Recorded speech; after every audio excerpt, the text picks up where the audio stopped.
Hola, buscador de la verdad y seguidor del canal Virtus Veritas. Para que te hagas una idea mejor en relación a lo que te presenté en el vídeo anterior, tienes que ver este vídeo. Así que vamos directamente al grano. Creo que no estará de más averiguar cómo ve todo esto el mundo científico oficial, que parece que no ve ningún problema y solo trata de describir patrones. Por ejemplo, dicen que la salinidad de la sangre de los seres terrenales, entre comillas, corresponde a la salinidad del agua de los océanos. Esta circunstancia fue advertida ya en el siglo pasado, alrededor de 1898, sugiriendo que la vida se originó en el océano y los animales modernos heredaron de sus ancestros oceánicos la composición inorgánica de la sangre tan parecida a la del agua del mar.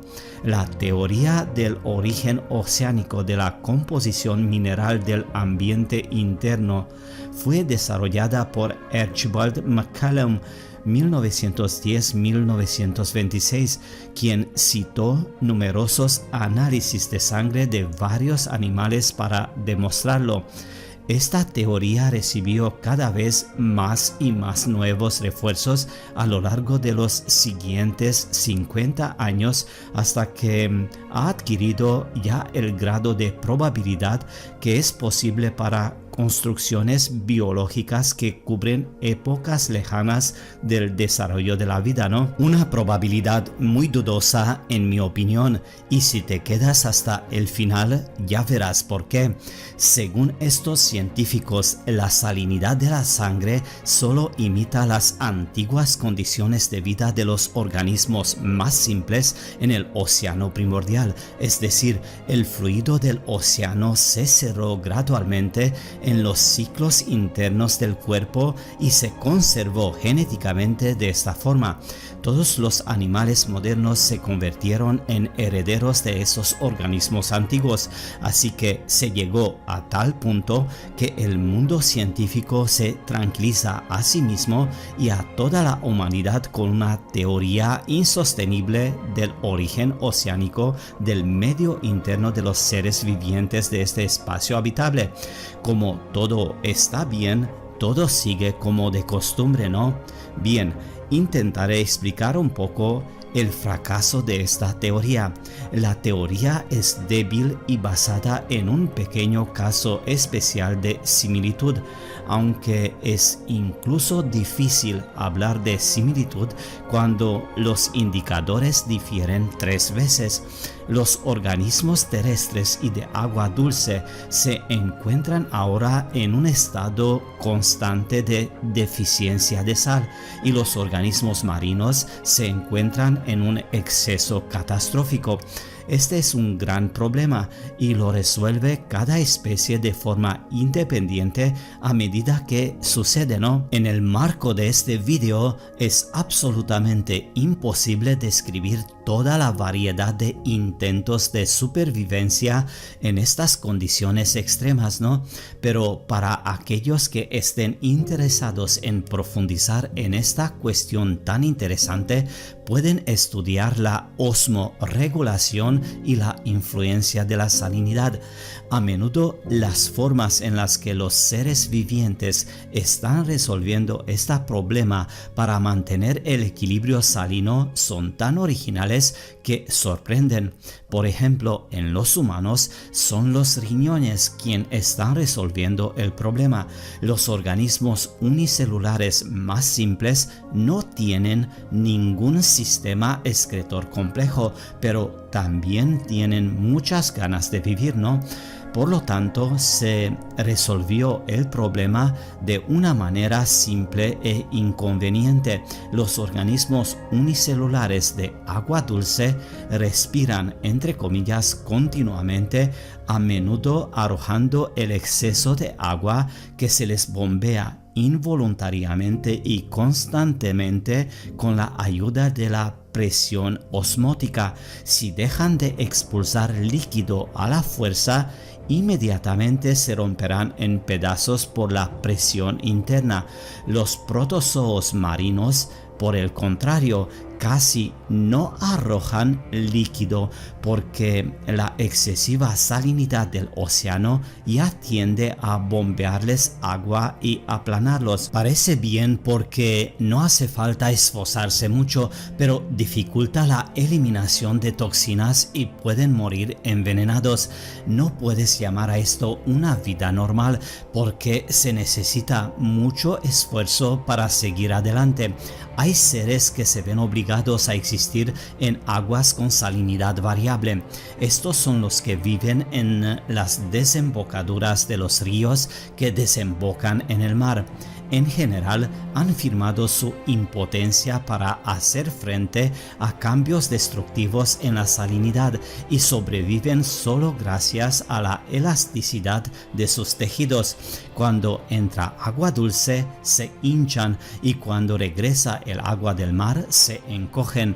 Hoy en día, los científicos registran la extinción regular de algunas especies. La naturaleza sigue perdiendo diversidad. Intentan explicar esto por mala ecología, cambio climático y contaminación. Pero esto también sucedió en los siglos XVIII-XIX, cuando las personas prácticamente no tenían ningún efecto sobre el clima y la contaminación. Por supuesto, la teoría científica moderna no es capaz de explicar cómo el sistema ecológico de este espacio habitable pudo desarrollarse y prosperar durante millones de años, entre comillas, teniendo tales problemas con la compatibilidad osmótica del hábitat y los organismos vivos.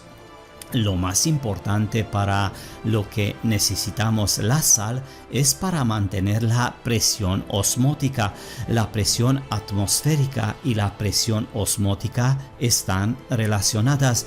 Te he dicho que la presión osmótica es una especie de bomba de sal. Con la ayuda de la saturación con iones de sal, cambia la dimensionalidad del fluido intercelular. Cada ion dobla el espacio alrededor de sí mismo. Esta misma presión osmótica surge como una diferencia en la dimensionalidad.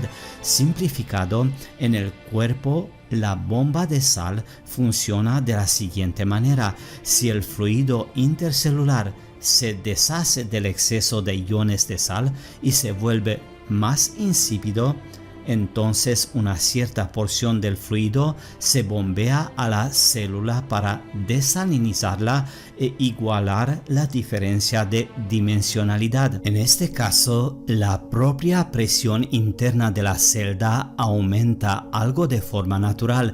Ella parece hincharse y esto sucede hasta que hay un equilibrio de todas las fuerzas. Si el fluido intercelular está saturado con iones de sal, o en otras palabras se vuelve más salado, la bomba se enciende en la dirección opuesta y parte del fluido se bombea fuera de la celda.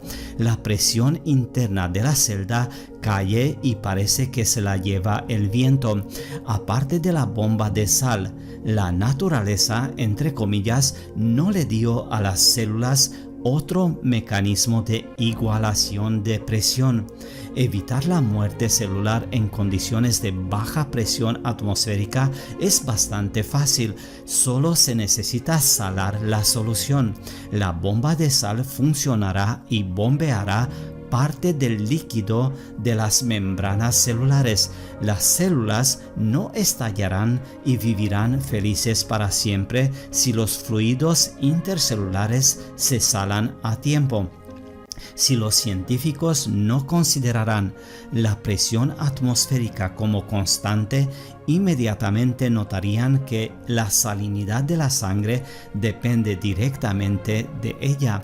Ahora se cree que la salinidad constante de la sangre es un fenómeno obligatorio para todos los organismos. Así es, pero solo hasta que la presión atmosférica haya cambiado varias veces. Y si admiten que un medio tan inerte como el agua del océano mundial cambió su salinidad varias veces durante este tiempo, entonces es lógico suponer que la presión atmosférica cambió mucho más. Por ejemplo, el cuerpo humano es una colonia rígida de células y está rodeado de líquido intercelular y experimenta plenamente la presión atmosférica. Es atmosférico y no arterial, ya que el cuerpo arterial cae fuertemente al empujar el líquido a través de los capilares. Por supuesto, el cuerpo humano como un todo es una estructura más duradera que una sola célula. Hay un marco hecho de huesos y fuertes tejidos tegumentarios, ¿no? Por lo tanto, somos capaces de grandes caídas de presión, pero relativamente a corto plazo. Al bucear a una profundidad de más de 100 metros, los buzos experimentan una presión de agua de más de 10 atmósferas.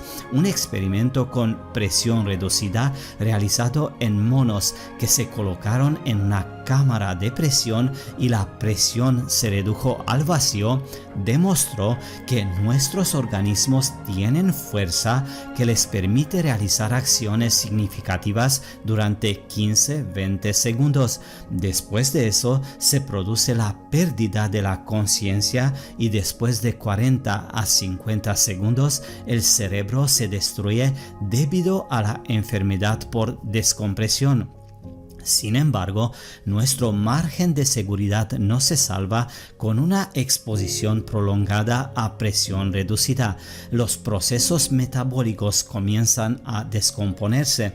La presión del líquido intersticial, generalmente cercana a la presión atmosférica, se vuelve más baja de lo normal y en las propias células todavía es alta. El cuerpo comienza a regular la presión osmótica, es decir, sal a la sangre, contrarrestando la distorsión. Ahora, para que las células no experimenten una presión interna destructiva, se requiere, como en nuestro experimento con la cámara de presión, aumentar la salinidad del fluido intercelular. Y es necesario mantener este nuevo nivel constantemente. Necesitamos más sal de la que contenía nuestra dieta anterior. Nuestro cuerpo monitorea esto estrictamente al monitorear las señales de los sensores internos. El cerebro da una señal: quiero salado, y si no lo encuentras a mitad de camino, obtendrá esta sal de todos los tejidos de donde sea posible. Esto significa que en este caso vivirás muy poco e infeliz. Es sumamente interesante que solo el 60% de la presión osmótica es creada por iones de sal. El resto de los participantes en este proceso son glucosa, proteínas y otros componentes. Esto es dulce y delicioso, ¿no? Aquí está la clave de nuestra base de gustos. Una persona ama los dulces también porque estas sustancias complementan el mecanismo de contrapeso a la baja presión atmosférica, ayudan a que funcione la bomba de sal. Los necesitamos como la sal, y de nuevo, todos los animales que sufren de falta de sal también son muy aficionados a los dulces.